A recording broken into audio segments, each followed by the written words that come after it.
leuke van Fijken was altijd dat hij effecten liet zien. En dan kon ik altijd leuk een verhaal omheen bouwen. En dat was in die jaren hebben we waanzinnige, spectaculaire shows gemaakt.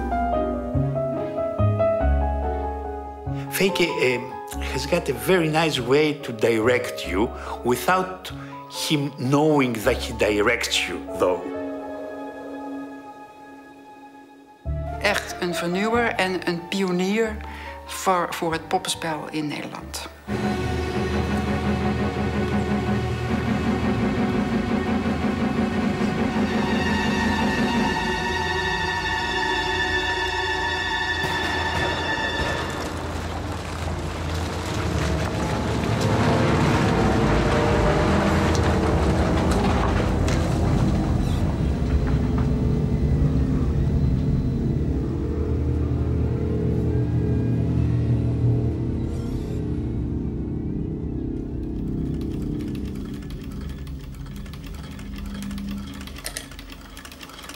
Misschien is het omdat er in mijn kindertijd een grote kist met lappen op zolder stond, waaruit mijn moeder allerlei praktische en decoratieve dingen maakte, dat ik altijd met lappen werk.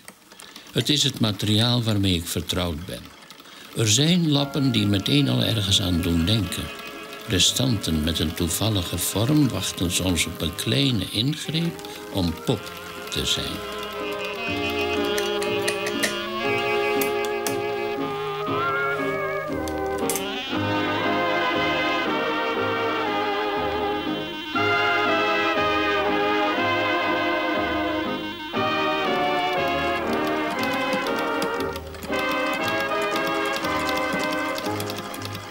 Ja, buiten op zouden toen staan kisten met lappen en ik pielde, dat was het mais, wat je dan neemt. Maar op laatste van een spiegel, om dat te zien wat het resultaten weer en dat weer dan merkwaardig vond ik dat ik op een gegeven moment wie het krijgt alsof die pop met uit een cel zie. En dat is eigenlijk de start geweest.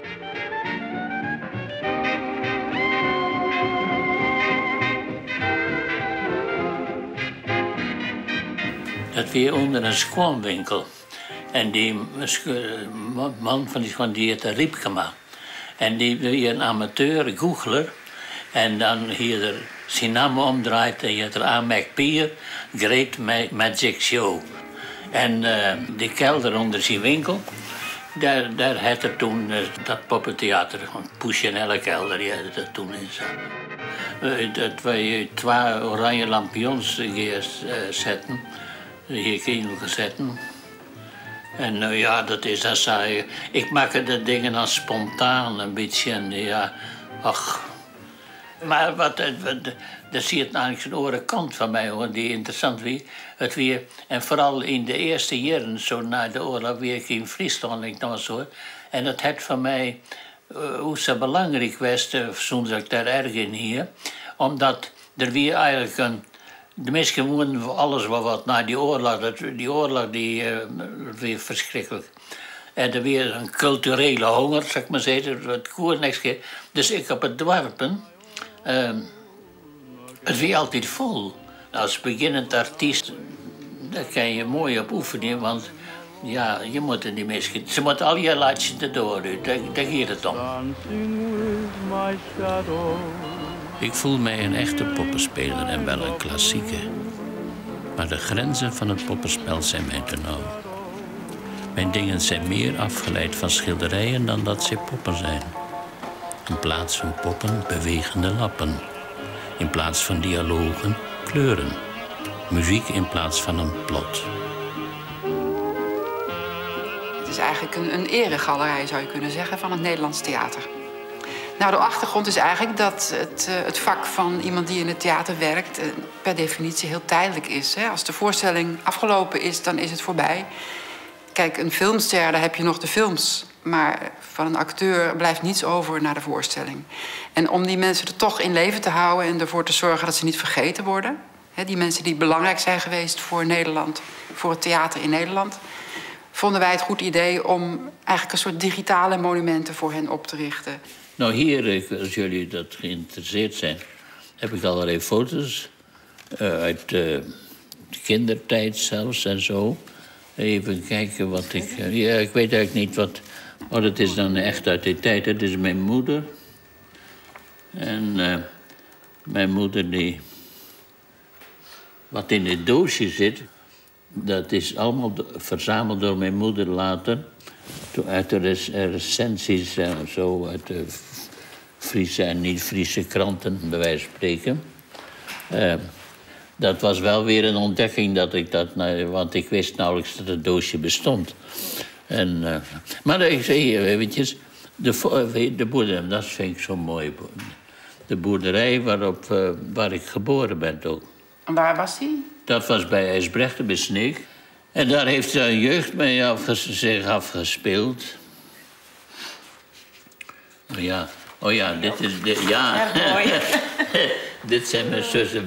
We waren met z'n drieën. Ik had 2 zusters. Jeltje en Willemke. Willemke. Wat leuk. Ja. Ja, wij vonden dat hij er echt bij hoort, omdat hij als poppenspeler heel vernieuwend is geweest en heel belangrijk is geweest voor het poppenspel in Nederland. Toen hij begon, dus zo vlak na de Tweede Wereldoorlog, in 1945, toen was het poppenspel eigenlijk binnen het theater een heel marginale kunstvorm. Vooral voor kinderen en vooral met traditionele manier, sprookjes vertellen met marionetten of handpoppen.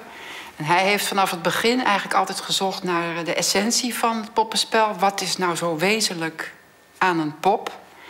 En voor hem was dat niet de traditionele manier, maar was dat gewoon de beweging. Dus zijn eerste pop bestond eigenlijk vooral uit een paar lapjes en een paar touwtjes en een paar stokjes. En door de beweging werd dat een personage wat uit zichzelf leek te bestaan.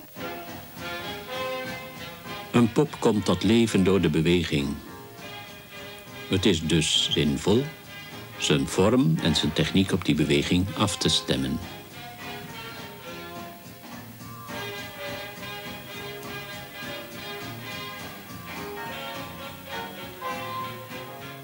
De gezichten vul ik meestal niet in. Dan leid ik de aandacht niet af van die beweging. Ik kan de poppen en hun bewegingen bewust ontwerpen, maar de scènes zijn nog fragmentarisch.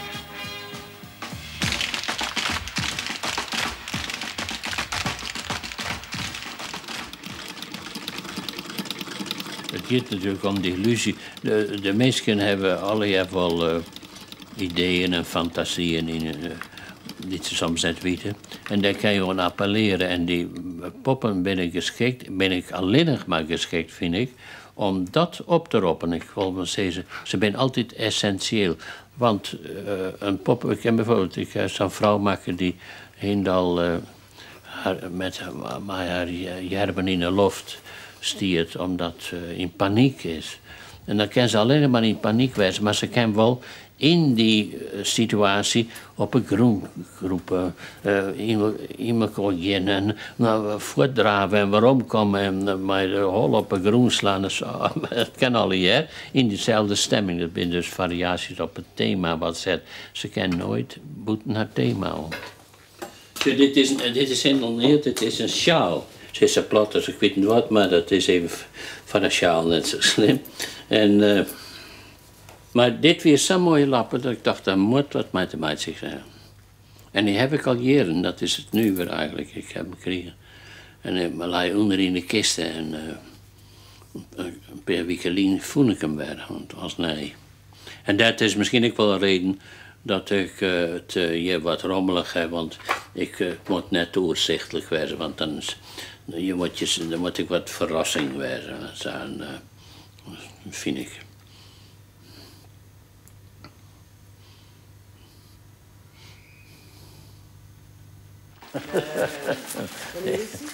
Nee. Oh ja.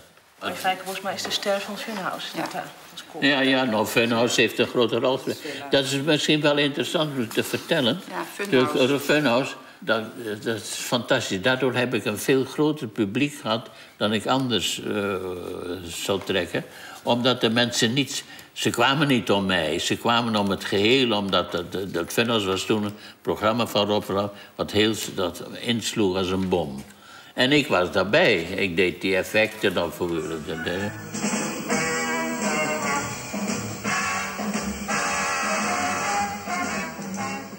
Wat Feike Bosma voor mij betekend heeft in het theater is... dus dat hij de productie van mij heel absurd kon maken. Daardoor ongrijpbaar. Dat hij tegelijkertijd geestelijk een soort vaderrol voor mij heeft gefiguurd. En dat hij helemaal precies op mijn wensen insprong. Ik moest dingen maken die ik ooit nooit maken hier. En ik wist dat we eigenlijk practical jokes. En ik weet net, het weer van inderdaad oren, zodra ik met Rob in contact kwam, wist ik wat die man nodig hier. En hij wist wat ik koer. Toen had ik een idee van, komt iemand bij een vrouw op visite en die is verliefd op een muis. En dan wist hij weer hoe je het in je binnenzak met een muis om kon gaan en een draadje. Maar ja, kortom, ik vertel het snel, maar op een gegeven moment waren er honderden, maar ook honderden muizen op die bank. En over dat meisje heen, die daar, en dan was ik weg en dan kwam ik even later met als een gigantische rat op om die vrouw aan te randen.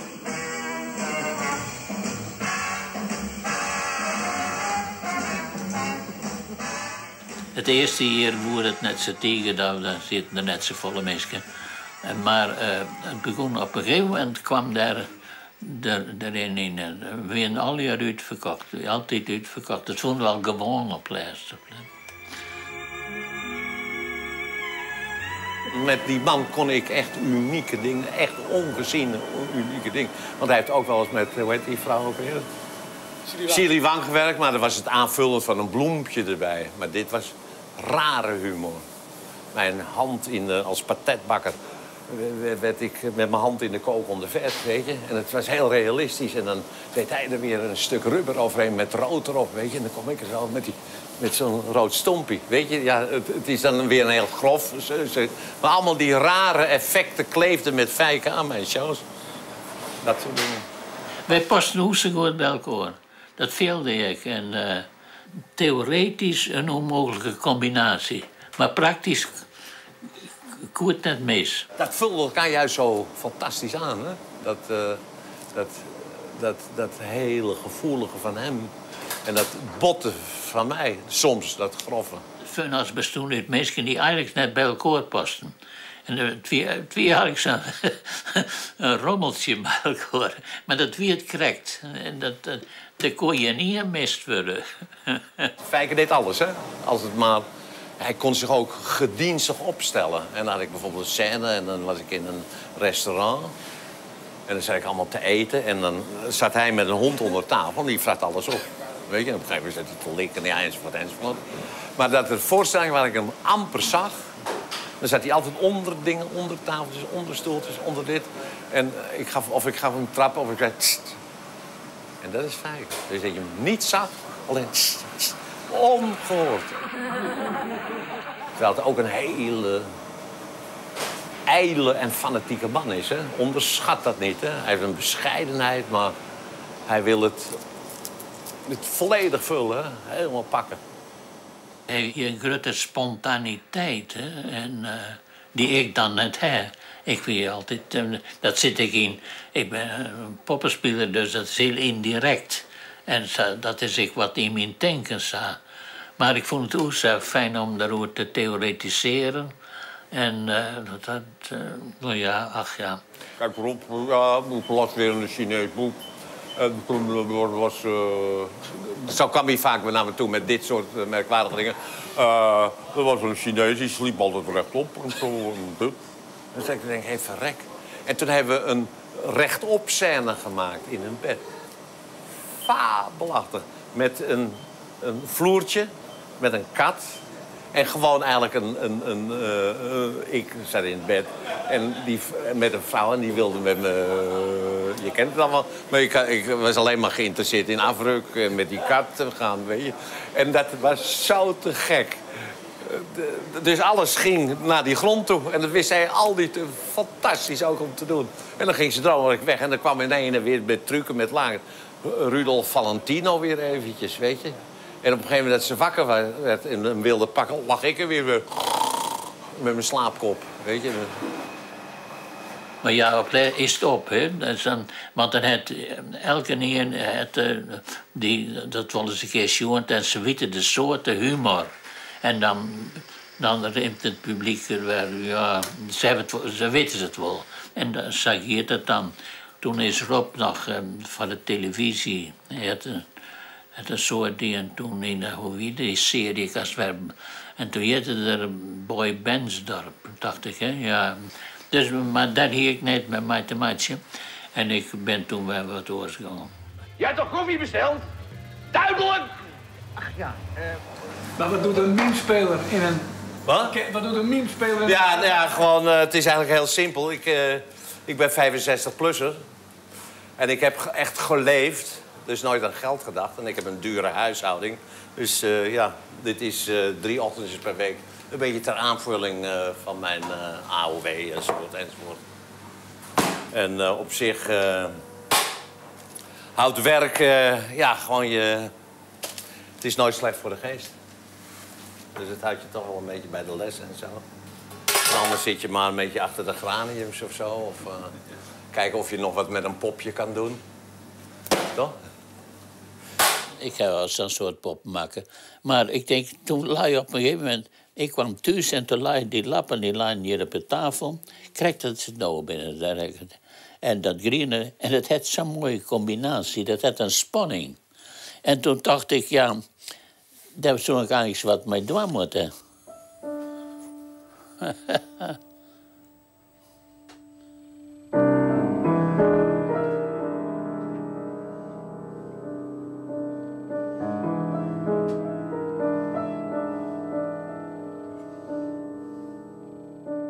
Ja, je kent natuurlijk teer op herinneringen van... en dan vertel je dat werk van Sonneveld. Maar er moet nog wat gebeuren. Er moet wat nieuws komen.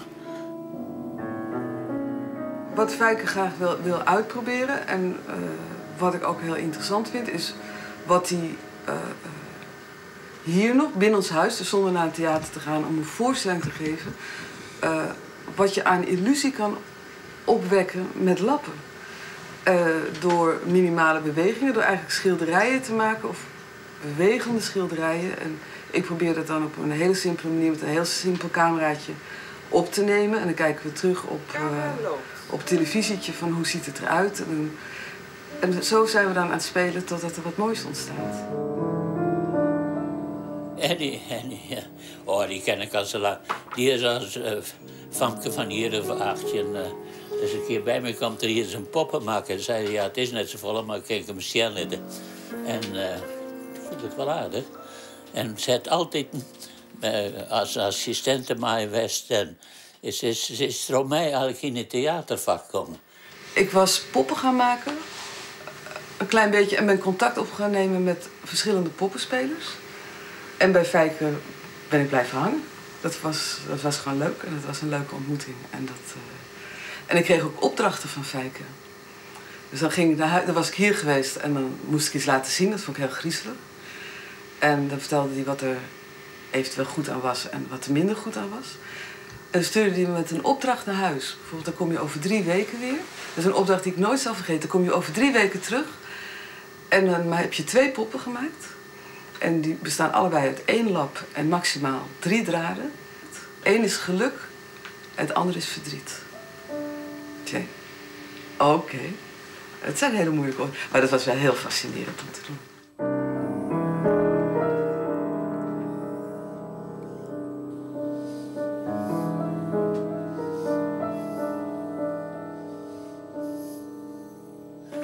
Herfststemming. Ja. Ik vertel natuurlijk niet de moeilijke jaren die er ook wel geweest zijn. Dat je op een houtje moet zijn. Je kunt heel lang op yoghurt en beschuit leven, heb ik toen. Dan had je een paar weken, dan wist je, ja, dan is er weer geld. Dan heb ik een voorstellingje. Oh ja, dit is het programma van Griekenland. Het programma in het Grieks zelfs. Dit is Rome. Dit is het eerste wat jij gedaan hebt in Griekenland, volgens mij. Maar hoe kwam je ineens bij deze Grieken? Ja, hoe kwam ik daar doorheen? Ja, dat is zo is dat gebeurd. Ja. Ik was op een festival geweest. Oh, oui. En toen ben ik later samen met hun de festivals gaan organiseren, met Boelie en Nikos. En nodigde ik mensen uit Nederland en België en die omstreek uit. En jij was daar natuurlijk de eerste die uitnodigde. This is the program of the performance of the National Theatre in Greece that Feike Bosma has participated in. And I made the music. And that was our first meeting with Feike Bosma.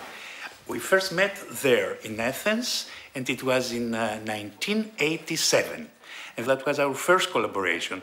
And I dare to say that it was quite successful. I remember that I got quite a lot of ideas for my music out of Feike's creatures. And as Feike said, my music helped him a lot in his part of work.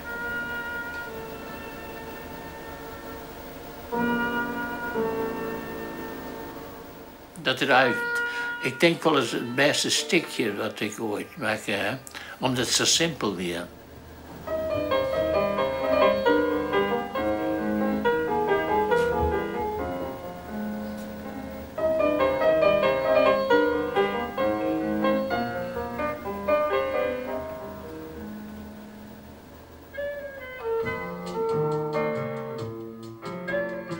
As you can see, there are two people here, a man and a woman. You can see that the man is just a shirt, nothing else. Just a shirt and a hat. And the lady is a piece of cloth, just two sticks and a hat as well. But now that you look at them, you feel they're real human beings. And their love is really very deep. And look now how they kiss each other. That's something very special for me.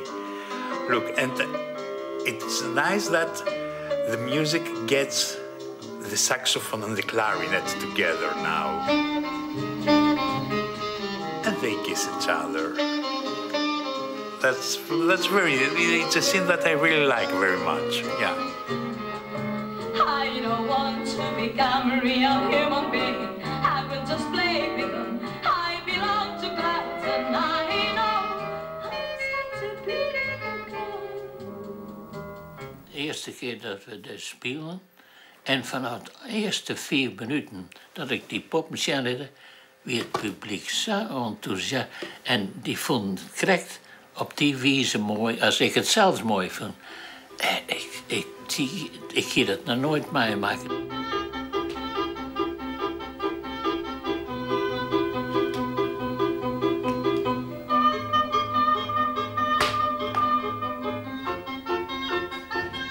Μας αδιάφορη καθημερινότητα μεταμορφώνεται, αποκτά ζωή, χρώμα και κίνηση μέσα στα χέρια του Ολλανδού Feike Bosma.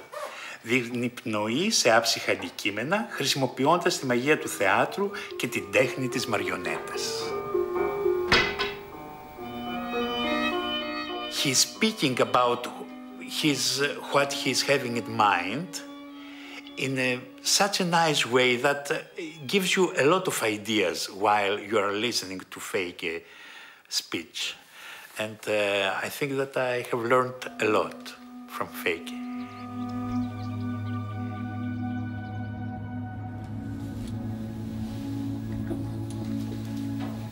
Het is een oud trucje, het is een oud popje, maar toch dat altijd nog wel. En dat is, er is een oude pop en die is 2 keer zo groot. En de truc van het noemen is dat ik ermee opkom en ik heb dan niks aan reden sjaal om en iets zwart. En dan liet je die pop met, het is eigenlijk zijn zelfportret. En ik heb een sjaal om en dan op een gegeven moment wordt het met de warm, gooit die sjaal, die smiet ik voort. Maar dan moet hij zijn sjaal ik weet, dus daarom moet dat loszitten.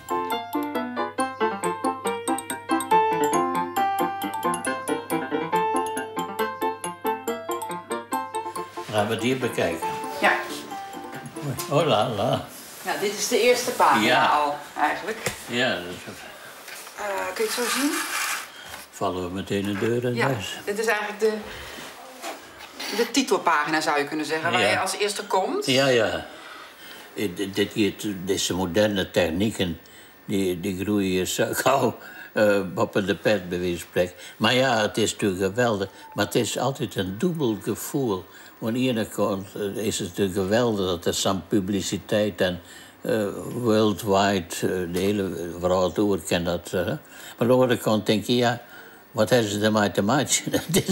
Het is wat de privacy komt op strutten tussen. Maar dat wil je wel. Het is wel een beetje dramatisch eigenlijk. Oh, ik zit er net zo mee, maar krijg dat zo op lezen. Van ieder dag doorlezen in de krant de Nestor. Dan denk je, ja, hoe kan dat nou? Dan denk je, ja, dat komt gewoon omdat je ouder wordt. Dat gaat vanzelf.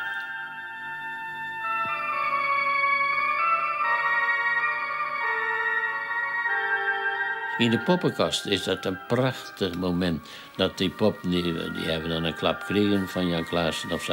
En dan hingen ze slap over de raden. Dat is zo fantastisch.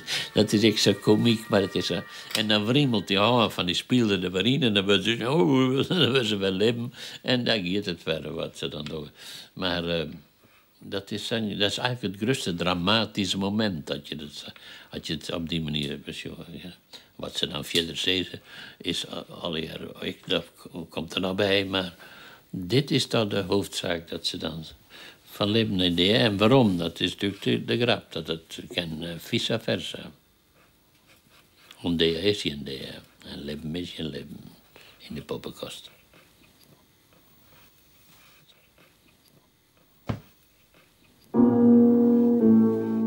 Elke voorstelling is een benadering van het ideaal. Wanneer komt dan het moment dat je weet, dit is het ideaal? Dat komt nooit, want het ligt achter je.